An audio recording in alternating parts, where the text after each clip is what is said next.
काँग्रेस नेते राहुल गांधी यांनी मतचोरीचा आरोप करत निवडणूक आयोग आणि मोदी सरकारवर निशाणा साधला होता। तर महाराष्ट्रातील निवडणुकीतही मतचोरी झाल्याचा आरोप राहुल गांधींनी अनेकदा केलाय। राहुल गांधींच्या आरोपानंतर आता भाजपनेही काँग्रेसवर पलटवार केलाय। भाजपने काँग्रेसचे ज्येष्ठ नेते पृथ्वीराज चव्हाणांच्या कुटुंबियांवर मतचोरीचा आरोप केलाय।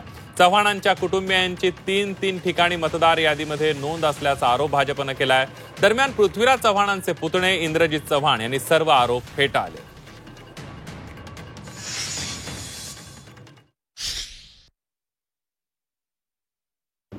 पृथ्वीराज चव्हाण हे ज्यांना आता गांधी घराण्याने काँग्रेसनी मतचोरी विरोधी मोहिमेचं प्रमुख केलंय, त्यांच्याच मतदारसंघामध्ये अनेक डुप्लिकेट मतनोंदणी, मतदार यादीतील घोळ, मतदार यादी संदर्भातले चुकीचे पत्ते, एकाच नावावर अधिक नावं नोंदली जाणं असे प्रकार उघडकीस आले।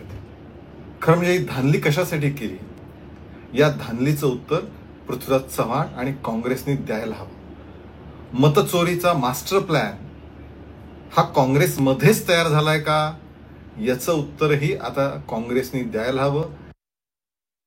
अतुल बाबा भोसलेंनी या ठिकाणी जे सत्य समोर आणलेलं आहे त्यातनं खरे वोट चोर कोण आहेत हे आता स्पष्ट झालेलं आहे। आता वोट चोरीचा सगळा कॉन्ट्रॅक्ट राहुल गांधींनीच घेतलेला आहे आणि त्यांचेच लोक या ठिकाणी वोट चोरी करतायत हे लक्षात आलेलं आहे। आणि मला असं वाटतं की आता याचं उत्तर राहुल गांधींनी दिलं पाहिजे।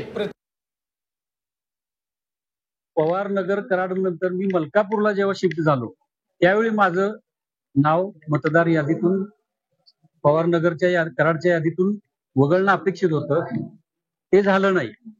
सगळा ड्यू डिलिजन्स केलेला होता, अर्ज देखील दिलेला होता, पण माझा आरोप तोच आहे की इलेक्शन कमिशन किंवा निवडणूक निर्णय अधिकारी यांच्या चुकीमुळं हे काम असं अर्धवट राहिलेलं आहे। त्यामुळे माझं नाव 2 ठिकाणी 3 ठिकाणी दिसते।